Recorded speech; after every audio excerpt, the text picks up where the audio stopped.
Give me the Tesseract or I'll gut you like a fish, Casey. What's a fish? What's a fish? How do you not know what a fish is? Welcome to the Time Variance Authority. For someone born to rule, you sure do lose a lot. What's up? Good morning. It's 5:40 in the morning. So usually I get these movie reviews, show reviews out on Friday, but Loki just dropped on Wednesday, so I'm trying to drop this thing ASAP. There's just some spiritual things that I saw that I want to drop to you right now. So let's jump in to the first season pilot episode of Loki. Okay, so just to be fair, there are going to be spoilers in this video, so if you've not seen the show yet, I suggest you hit that pause button and you go and watch the show. So the first thing that stood out to me, and I think really shows your life and my life on a grand scale, is when he is trying to escape the, what's it called, TMV? Man, I should really know that. Let me find out. For all time. Always. TVA. It's the TVA. So, Loki is in this alternate universe. Timekeepers. The sacred timeline. Who actually believes this? Because at the end of Avengers Endgame, well, not the end of it, but when he picks up the Tesseract and he disappears, right?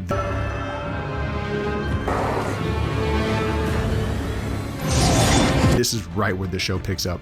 But throughout it, he's trying to get back because Loki, as we know, especially from the first Avengers, and this is where this movie is really taking place off of, is he wants to be God King. He says that like in this multiple times. And the thing is he's trying to escape this multiverse area where his power is not used, and he's looking for the... It's early. I can't think. He's looking for the Tesseract. While he's walking around looking for the Tesseract, he runs into a dude who works here, who works at the TVA. Hey, I know you. You're that criminal with the blue box. And he's like, hey, I'm looking for this thing. Find her, I'm gonna gut you like a fish. Give me the Tesseract or I'll gut you like a fish, Casey. What's a fish? What's a fish? How do you not know what a fish is? He's never been out of the TVA. This is where he exists, in this multiverse governmenting authority. And so anyways, he opens a drawer. He's like, yeah, I got it. He opens a drawer, and in the drawer,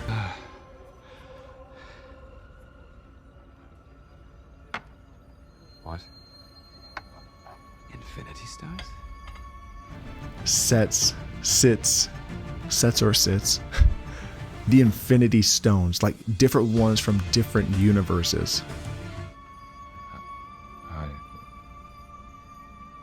do you have these? What Iron Man, Black Widow, Gamora, Vision all die for. They all give their lives for these Infinity Stones that are literally in this dude's drawer that he just pulls out. And you know what he says? Oh, we actually got a lot of those. Yeah, some of the guys use them as paperweights. Now, when he said that, my mind instantly went to, what do we do as men that we are putting so much effort and energy into that in the grand scale and scheme of things are going to be nothing but paperweights? You think about it? How much time you put into your job that in the grand scheme of thing isn't going to mean a thing. How much time you put into a hobby, into collecting something. How much time you spend into building up your portfolio. How much time you spend into fill in the blank that in the grand scale of things are paperweights. Man, and it got me thinking, like, what isn't a paperweight? Like, what really does matter in this world that will carry on into the next? And that's what I'm saying, because Loki had some deep spiritual parallelism to what we believe as believers in Christ, as Christians. We then have Tom Hiddleston's character paired up with Owen Wilson's character, and they're literally watching like a projection of everything Loki has ever done. What is this? A sampling of your greatest hits. I'll have that drink now. No. And I remember I was there. Anything else? Now, Loki escapes, right? Comes back into the room. He doesn't have Owen Wilson or anyone else around him. And literally sitting in front of him is the file to his life. And what are we going to do, right? If you walk up and there's a file to your life, you're like, well, let's see how this plays out.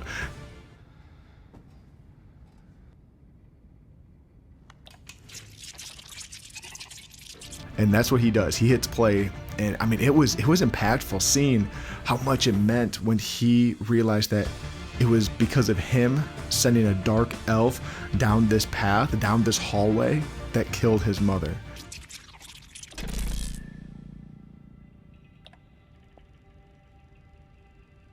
Seeing his father die. I love you, my sons. Remember this, please. Seeing the relationship that him and his brother really build up. You know, maybe you're not so bad after all, brother. Maybe not. Thank you. If you're here, I might even give you a hug. And then in the end, that final thing that he would obviously never see coming because he was killed is actually Thanos snapping his neck.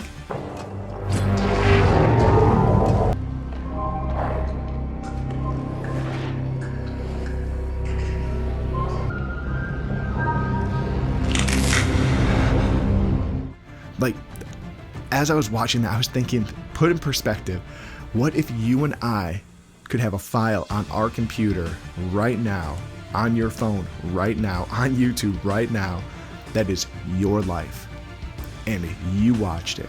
You watched the highlights of your life. Is there something right now that you would go back and you would change? If you're watching, and again, looking at the way that things progress for Loki, because he's on this trajectory, and in this he talks about it really for selfish ambition. He wants this, and he wants people to feel lower than him. And as he's watching this and the way his life plays out, he's like, that is the life I want. I want a life where me and my family love each other, where me and my brother connect, where I'm willing to sacrifice what I want for others. Because that's really what he does when it comes to him giving his life up in Thanos' hands. So men, what would you change right now on your timeline of life to actually end with the life you want to end with? Is there something in your life that you are holding on to that is really feeding selfishness instead of selflessness? And I'm telling you what, that is something we all have to fight, right? Because think about it, like if you have kids, you had to teach your kids how to speak. You had to teach your kids how to crawl, how to walk, how to do all these motor functions. You did not have to teach your child how to be selfish. It's something that comes natural to all of us. So what do we have to do? We have to, because our flesh, what we want is naturally selfish, we have to fight that with the spirit that is selfless. When we get to the end of our timeline and people are playing that file of our life, they can either say, wow, that person blank. You get to decide what that says. You get to decide, we get to decide what that says. And it starts with today's choices. It starts with the choice you're going to make today about your life. Your end, the end of your movie, starts today. You get to choose. If there's something you need to change in your life, you're the one who has to choose it. You're the one who has to change it. It's up to no one else. Loki is sitting in this room and he's thinking, who do I want to be when this is all said and done? And he starts thinking back and he says something along the lines of, I don't enjoy hurting people. It's the cruel, elaborate trick conjured by the weak to inspire fear. The desperate play for control. You do know yourself. he recognizes that. And it's something he wants to change. The last thing that really stood out to me as a man watching this episode is when Owen Wilson's character Mobius says to Loki, to Tom Hiddleston, like, hey, you are the support character in your own movie. I mean, how much of a gut punch would that be for me to say, in this YouTube video, I'm the support character, even though that's kind of impossible because there's nobody else in this video. But in your world, in my world, that we're the support characters for someone else to get be lifted up, right? Like he says, like, listen, Loki, like your whole purpose is to make the Avengers that place of greatness. Like when you kill Agent, I can't think of his name. Didn't the Avengers come together to literally avenge him by defeating you? Agent Coulson, you are getting the Avengers to that place to want to avenge him. Like you are lifting them up to what we in the multiverse, the timeline, the three dudes, you know, like have all created this thing to be like, we need them up here. And that is part of it. You are part of that. And here's the thing, in his life, in his mindset, his whole world was about him getting to greatness, him achieving, him aspiring, him being noticed, him being the king, him being the god, him being. He wanted it all to be about him. And we see the same thing with Thanos, right? I hope they remember you. The Mad Titan, like he is that same mindset. But what we naturally do the same thing is that we think this world, everything around me is about me. Everything that's around you is about you. We think we are the main characters, but I have my Bible right here. And I just want to read you some of the New Testament books in the name: Matthew, Mark, Luke, John, James, Peter, 1 John, 2 John, 3 John, Jude. Like, those are the names of men who penned those books. What about the Old Testament? We have Joshua, we have Ruth, we have 1 and 2 Samuel, we have Esther, we have Job, we have Song of Solomon, we have Isaiah, we have Jeremiah. We have men and women, their names, as books in the Bible. But when you look in those books are not about those men and women. They have a bigger scale to show the glory of God, to put him on display and show that it is all about him. What your life is about and what my life is about bringing glory to God. I want to push a little bit on your ego, sir, and mine.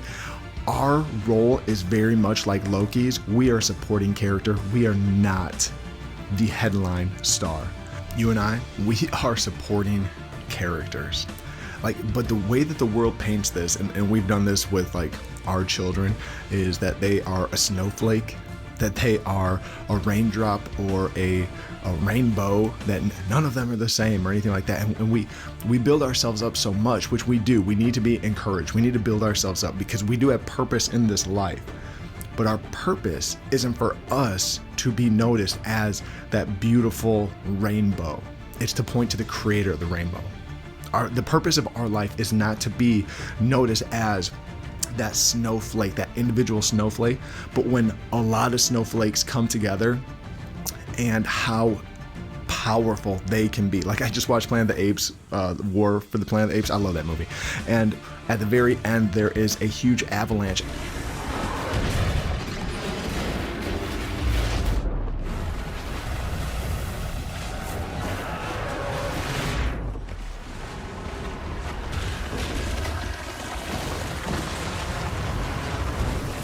I was thinking, like, look at that, like when snow, something so delicate, when you just have one snowflake in your hand, right? It just melts and disappears. When there is an avalanche of snow and the destruction that it can cause, literally uprooting trees. I mean, it is so powerful. And that's what we're called to be. Not an individual snowflake, but combined with other people, right? Other snowflakes, quote unquote, to make a difference. And again, not for us, but for his glory. I am the supporting character in my movie. I am not the lead role. God is the lead role. You are not the supporting, or you are not the lead actor. You are not the lead in your movie. God is the lead. And the sooner we get that and give him permission to be the star, the sooner we find our purpose. All right, and so if I could finish with this in 1 Peter chapter 5, verse 6, and this just really summarizes everything that we just saw in Loki and what'll happen in our lives if we realize we are not the main lead and we want God to truly control our lives and our timeline and do what he wants in this movie called Joe, or fill in the blank, this, Therefore humble yourselves under the mighty hand of God, that he may exalt you in due time, casting all your care upon him, for he cares for you. Let's humble ourselves. Say, God, it is you that rules, that reigns. Because the sooner we do that, and the sooner we truly humble ourselves and say it's all about him, the sooner he will lift us up. And don't forget this, man. This is a big part. Like, a lot of times, again, we want to rule, we want to reign, we want to be exalted, all the things. But he says, cast your cares upon him, for he cares for you.